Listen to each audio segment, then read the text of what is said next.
from day one, it was assumed that he would go to college. And I think that kids rise to the expectation or they fail to the expectation.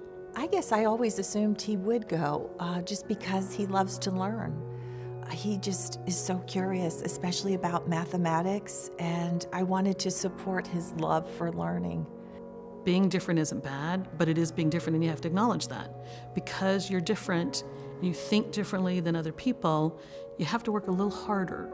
You know, we're all a little different, and so she taught me that that's not bad, and that it should be embraced, and that's just part of individuality. To me, that's where you work from. Not are you going to college, but how are you going to college?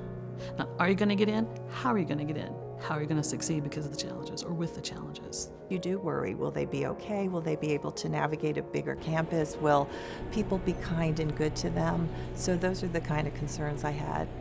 I was worried he would never have clean clothes. I was worried he would never have friends. I was concerned what happens if he gets sick. If they do disclose, it can open the door to many resources that can be so helpful. Understanding what the colleges offer, what their accommodations are, what their understanding is of the needs. As a parent, for me, was pretty big. Finding the right fit for the college is critical. I had one mom, she says he was so nervous about going to college that we've probably been there about a dozen times. He and I have walked that campus, and he knows that campus inside and out. And so now he's in a position of even helping others. So my mother helped me through college with the sounds of the city and the smells of the city and generally the unfriendly sensory environment. She helped me out by not putting me in sensory-friendly environments throughout my childhood so that I could be used to the world. A lot of what they did, without me even realizing it, was preparation for an independent life. You know, they would let me choose what I was doing and then only intervene if it would have had a severe negative consequence on my life. And being able to make my own mistakes was really important. And then discussing the results. What was the problem? How would you solve that in the future or prevent that same problem from happening in the future? And we try to set expectations of someday you'll be an adult and you'll be on your own. It's one of the hardest things to do, I think, but especially if your child has special needs, is to let go. You'll have to one day. They will have to learn how to survive on their own. And he said, Mom, I'll have to figure it out just like solving a math problem. You figure out your circumstance and your situation, you figure out where you fit into it and how you feel fitting into it, and then you move forward from there and be prepared that the circumstances change all the time. The first 3 years he chose no roommate. This year he chose a roommate. He's learned a lot this year about just that piece of it, about you gotta keep your stuff on your side.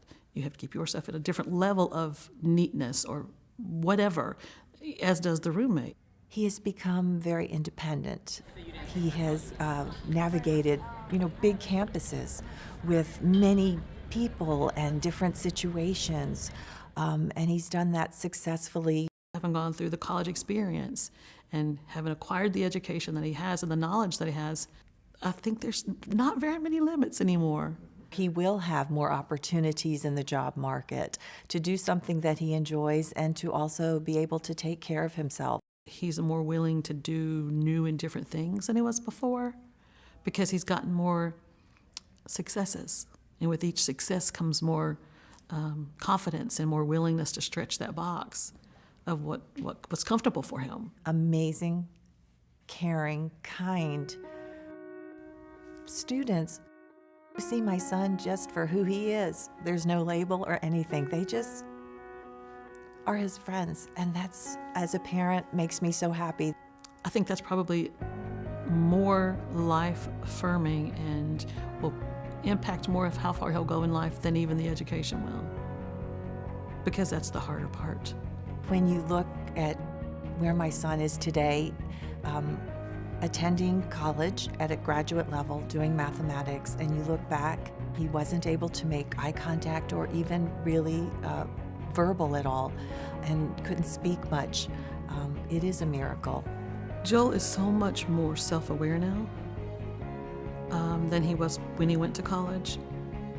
The support and the community that he's found there has been life-altering for him. He understands now that you hit the bottom of this hill only to have an opportunity to climb up again.